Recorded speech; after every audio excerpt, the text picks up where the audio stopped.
தமிழக சட்டமன்ற தேர்தலை ஒட்டி மாதிரி வாக்குப்பதிவு தொடங்கியிருக்கிறது. காலை 7 மணிக்கு வாக்குப்பதிவு தொடங்கும் நிலையில் தற்போது மாதிரி வாக்குப்பதிவானது தொடங்கியிருக்கிறது. அண்மை செய்தியாக பார்த்து வருகிறோம். அரசியல் கட்சிகளின் முகவர்களின் முன்னிலையில் மாதிரி வாக்குப்பதிவு நடைபெற்று வருகிறது. வாக்கு எந்திரத்தில் வாக்குகள் சரியாக பதிவாகின்றனவா என பரிசோதனை நடைபெறுகிறது. விவிபேட் எந்திரத்தில் பதிவான வாக்குகளும் பரிசோதிக்கப்படுகின்றன. காலை 7 மணிக்கு வாக்குப்பதிவு தொடங்கும் நிலையில் தற்போது மாதிரி வாக்குப்பதிவு தொடங்கியிருக்கிறது. அரசியல் கட்சிகளின் முகவர்கள் முன்னிலையில் இந்த மாதிரி வாக்குப்பதிவானது நடைபெற்று வருகிறது. தமிழக சட்டமன்ற தேர்தலை ஒட்டி மாதிரி வாக்குப்பதிவானது தொடங்கியிருக்கிறது. வாக்கு எந்திரத்தில் வாக்குகள் சரியாக பதிவாகின்றனவா என பரிசோதனை நடைபெறுகிறது. காலை 7 மணிக்கு வாக்குப்பதிவு தொடங்கும் நிலையில் தற்போது மாதிரி வாக்குப்பதிவானது தொடங்கி நடைபெற்று வருகிறது. விவிபேட் எந்திரத்தில் பதிவான வாக்குகளும் பரிசோதிக்கப்படுகின்றன. தமிழக சட்டமன்ற தேர்தலை ஒட்டி மாதிரி வாக்குப்பதிவானது தொடங்கியிருக்கிறது. காலை 7 மணிக்கு வாக்குப்பதிவு தொடங்கும் நிலையில் தற்போது மாதிரி வாக்குப்பதிவானது தொடங்கி நடைபெற்று வருகிறது. அரசியல் கட்சிகளின் முகவர்களின் முன்னிலையில் மாதிரி வாக்குப்பதிவானது தொடங்கியிருக்கிறது. இது தொடர்பான கூடுதல் தகவல்களை தருகிறார் செய்தியாளர் பிரகாஷ். முழு விவரங்கள்.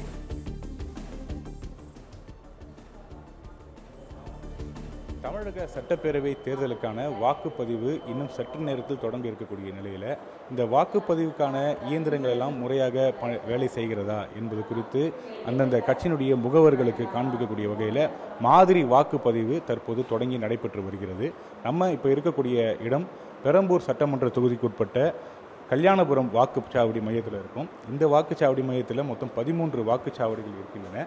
அந்தந்த வாக்குச்சாவடிகளுக்கு அரசியல் கட்சியினுடைய பூத் ஏஜென்ட்டுகள் வருகை தந்திருக்கிறாங்க, முகவர்கள் வருகை தந்திருக்கிறாங்க. அவர்கள் முன்னிலையில் தற்போது இந்த இயந்திரங்கள் சரியாக வேலை செய்கிறதா என்பது குறித்த ஒரு மாக் போலிங் மாதிரி வாக்குப்பதிவு தற்போது தேர்தல் அலுவலர்கள் ஏஜென்ட்டுகள் முன்னிலையில் தற்போது நடைபெற்று வருகிறது. ஒவ்வொரு ஏஜென்ட்டுகளும் அவர்கள் இந்த மாதிரி வாக்குப்பதிவை பொறுத்த வரைக்கும் 50 வாக்குகள் செலுத்துவார்கள். இந்த இயந்திரங்கள் எல்லாம் சரியாக வேலை செய்கிறதா, இந்த நம்ம எந்த வேட்பாளருக்கு ஓட்டு போடுறோமோ அது வந்து விவிபேட் இயந்திரத்தில் சரியாக அந்த சின்னம் வருகிறதா என்பதெல்லாம் தற்போது இந்த ஏஜென்ட்டுகள் வந்து சரிபார்க்கிறாங்க.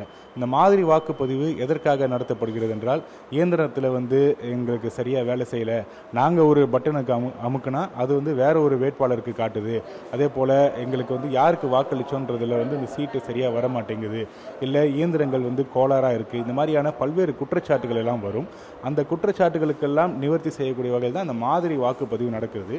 வாக்குப்பதிவை பொறுத்த வரைக்கும் 7 மணிக்கு வந்து தொடங்கி மாலை 6 மணி வரைக்கும் நடைபெறுகிறது. அதற்கு 1 மணி நேரத்துக்கு முன்னதாகவே இந்த மாதிரி வாக்குப்பதிவை நடத்தி முடித்தாக வேண்டும். அதற்கு ஏற்றாற் போல தான் அந்த மாதிரி வாக்குப்பதிவு தொடங்கி நடைபெற்று வருது. ஒவ்வொரு ஏஜென்ட்டுகளும் அவங்களுக்கு விருப்பப்பட்ட வேட்பாளருக்கு வந்து வாக்களித்து அந்த இயந்திரங்கள் எல்லாம் சரியாக வேலை செய்கிறதா என்பதை வந்து சரிபார்த்து வராங்க. இந்த மாக் போலிங் சரியாக ஒரு அரை மணி நேரத்துக்கு நடக்கும். அதற்கு அப்புறம் இந்த மிஷின் எல்லாமே வந்து ரீசெட் பண்ணணும். ஏற்கனவே பதிவான வாக்குகள் எல்லாமே அழிக்கணும். அது கண்ட்ரோல் யூனிட்லேயும் சரி, அந்த வாக்குப்பதிவு இயந்திரத்திலையும் சரி, எல்லாத்துலேயுமே அழித்து அதை வந்து 0 லெவலுக்கு கொண்டு வந்துட்டு அதே போல் 7 மணிக்கு முறையாக வாக்குப்பதிவு தொடங்க வேண்டும். அதற்கான அந்த பணிகள் எல்லாம் தற்போது ஈடுபட்டு வராங்க. பிளே ஸ்டோர் மற்றும் ஆப் ஸ்டோரில் இருந்து பாலிமர் செயலியை QR கோடு மூலம் பதிவிறக்கம் செய்யுங்கள். செய்திகளை உடனுக்குடன் பெறுங்கள்.